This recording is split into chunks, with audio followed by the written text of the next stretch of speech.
Hello student, welcome to my series of the lesson on the tenses. This is lecture number 3 and the topic of today's lecture is present perfect tense. You are watching Learn with A.J Khan YouTube channel. In lecture 3 we will cover number 1, what is present perfect tense?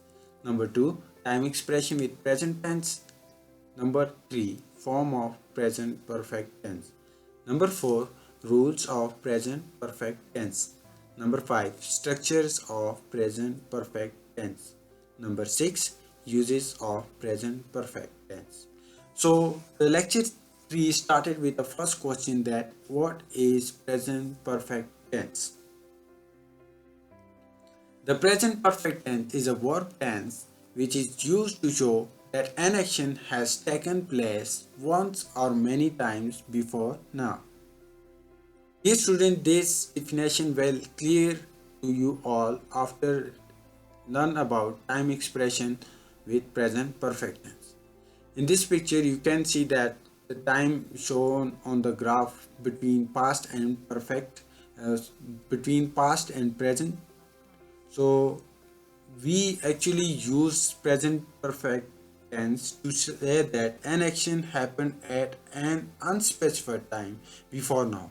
The exact time is not important. Student is not use the specific time expression in this case, like for example yesterday, today, last week, etc. Because this is the actual difference between perfect tense, present perfect tense and present perfect continuous, present perfect continuous tense.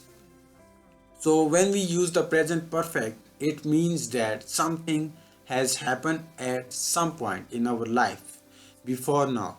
The exact time the action happened is not important.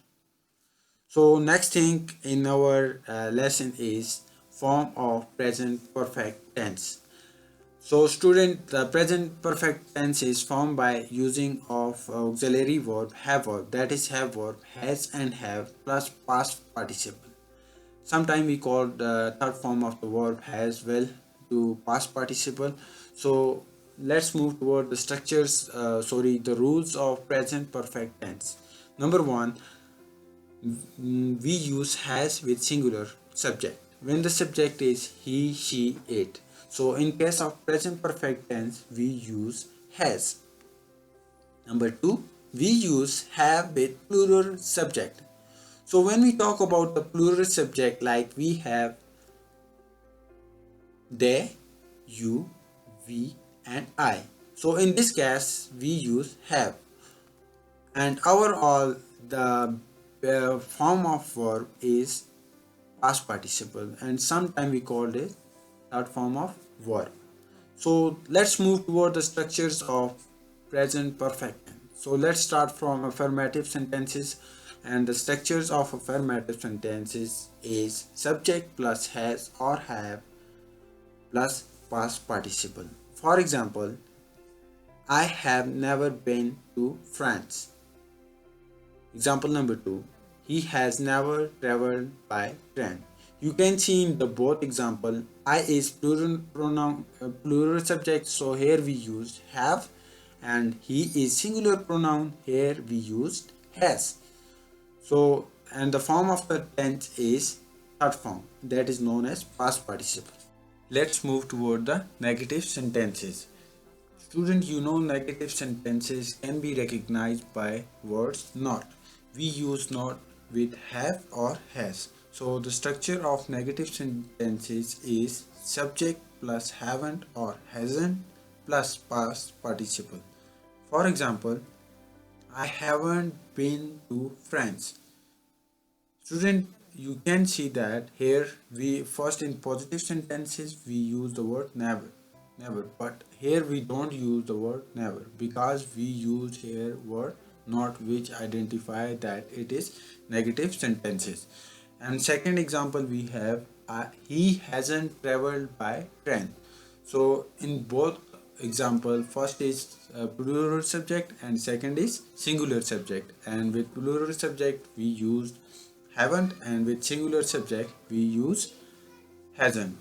So Next come is interrogative sentences. Interrogative sentences we use have or has plus subject plus past participle. For example, have I never been to France? Example number 2. Has he never traveled by train? And question mark at the end of each sentence indicate that this is questionary statement. So student, that is all about structures of present perfect tense. Now let's move toward the uses of present perfect tense. The first use is when we talk about the finished action or state that happen at an indefinite time. So in this case, we use present perfect tense.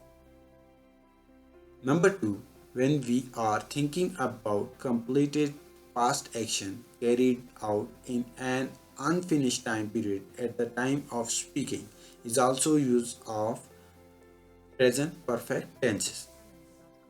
Number three, when we talk about something which began in the past and is still true now at the time of speaking is another use of present perfect tense. Number 4, when we describe past action with the present result, so we use here present perfect tense. Example of all these uses are displayed in the next slide one by one.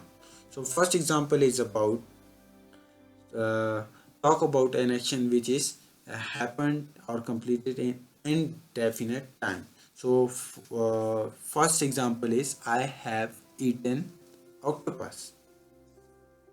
Number 2 is about something which is happened still continues at the time of speaking.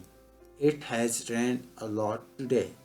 Number 3, we have lived in Paris for 5 years. Number 4, oh no, I have left my purse at home. Student, this is all about the uses of present perfect tense. So thank you for watching my whole lectures. If you have any question, you can ask in comment about this whole lectures. So for more video, please subscribe my channel, share and like my videos, and if you want to contact with me on my email, so here is my Gmail account jeb134995 @gmail.com.